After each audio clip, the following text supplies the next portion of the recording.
पूरे अंतर्राष्ट्रीय जगत में एक हास्य का पात्र बन गई है। कुछ दिनों पहले केंद्र सरकार बीबीसी से ये कह के नाराज रही है कि बीबीसी ने प्रधानमंत्री मोदी जी के गुजरात में हुए दंगों और दिल्ली में हुए दंगों में भारतीय जनता पार्टी और प्रधानमंत्री जी की कथित भूमिका के ऊपर कुछ बहुत सीरियस संजीदा सवाल खड़े किए हैं।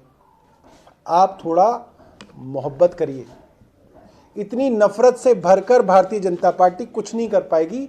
वैलेंटाइंस डे पे हमारी तरफ से भारतीय जनता पार्टी को एक मोहब्बत का संदेश है।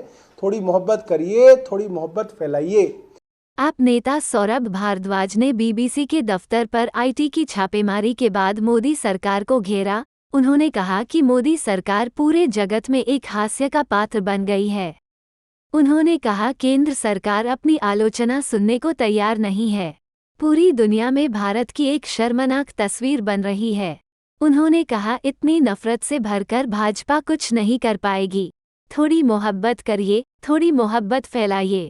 केंद्र सरकार आज जो बहुत न्यूनतम लोक लाज होती थी, लिहाज होता था, एक सरकार का वकार होता था, उस सब को त्याग के पूरे अंतर्राष्ट्रीय जगत में एक हास्य का पात्र बन गई है।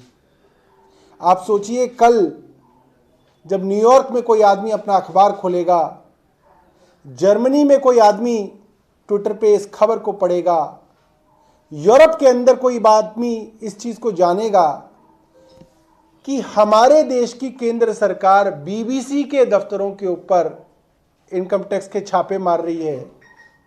और इसलिए मार रही है क्योंकि कुछ दिनों पहले केंद्र सरकार बीबीसी से ये कह के नाराज रही है कि बीबीसी ने प्रधानमंत्री मोदी जी के गुजरात में हुए दंगों और दिल्ली में हुए दंगों में भारतीय जनता पार्टी और प्रधानमंत्री जी की कथित भूमिका के ऊपर कुछ बहुत सीरियस संजीदा सवाल खड़े किए हैं। तरीका क्या है? अगर आपको बीबीसी की डॉक्यूमेंट्री लगती है कि वो झूठ है तो आप मुकदमा कीजिए, डिफेमेशन का उनके ऊपर मुकदमा कीजिए, आप क्रिमिनल प्रोसीडिंग्स लाइए। अगर वो एंटिटी देश की नहीं है तो भी विदेश की एंटिटी के ऊपर भी मुकदमे किए जाते हैं। आप कोई कानूनी तरीका नहीं आजमा रहे हैं, क्योंकि केंद्र सरकार को भी लगता है कि बीबीसी की डॉक्यूमेंट्री जो भी है, जैसी भी है, उसको झूठ साबित करना केंद्र सरकार के बस की नहीं है। क्योंकि बीबीसी जर्नलिज्म के जो बेसिक रूल्स होते हैं उनको फूक फूक के फॉलो करती है, फूक फूक के कदम रखती है। जिस तरीके से पिछले कुछ वर्षों में पत्रकारों को जेल में डाला गया है, पत्रकारों की हत्याएं सामने आई हैं, जजों की हत्याओं के ऊपर भी सवाल उठे हैं, अपने राजनीतिक प्रतिद्वंद्वियों के ऊपर ईडी के छापे मारना, सीबीआई के छापे मारना, इनकम टैक्स और एसीबी के छापे मारना, तो ये तो आम बात हो गई है केंद्र सरकार के लिए। यहां तक कि अगर कोई बिजनेस रिवेलरी भी अदानी साहब की किसी बिजनेसमैन से होती है तो उस बिजनेसमैन तक पे एजेंसीज के छापे मार के, डरा धमका के मदद करने की बात भी पार्लियामेंट में कुछ दिनों से कही जा रही है।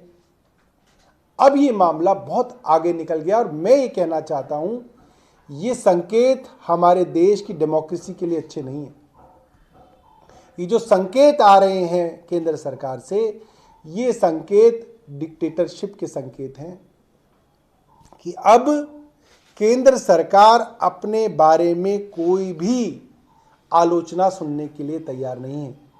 अपोजिशन आलोचना करे तो उनके ऊपर छापे मारेंगे, कोई अखबार आलोचना करे तो उसको ठीक कर दिया जाएगा।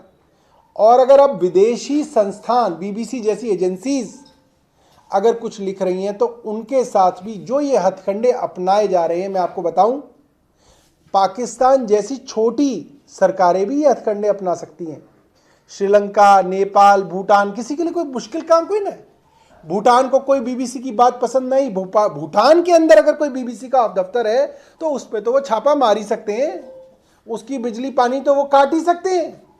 मगर ऐसे छोटे छोटे अफ्रीका के छोटे छोटे देश भी ये काम नहीं करते, जो काम देश, मुझे लगता है कि पूरे दुनिया के सबसे बड़े प्रजातंत्र की हम बात करते हैं, उस प्रजातंत्र के अंदर अगर ये काम हमारी केंद्र सरकार कर रही है तो ये पूरी दुनिया में एक बहुत शर्मनाक तस्वीर जो है हिंदुस्तान की बना रही है।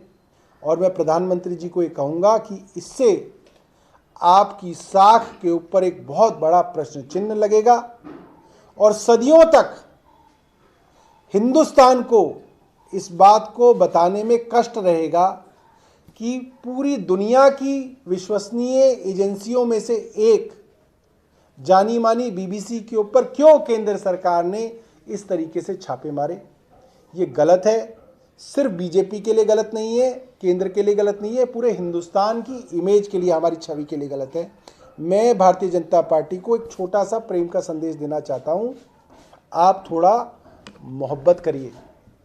इतनी नफरत से भरकर भारतीय जनता पार्टी कुछ नहीं कर पाएगी। वैलेंटाइंस डे पे हमारी तरफ से भारतीय जनता पार्टी को एक मोहब्बत का संदेश है, थोड़ी मोहब्बत करिए, थोड़ी मोहब्बत फैलाइए।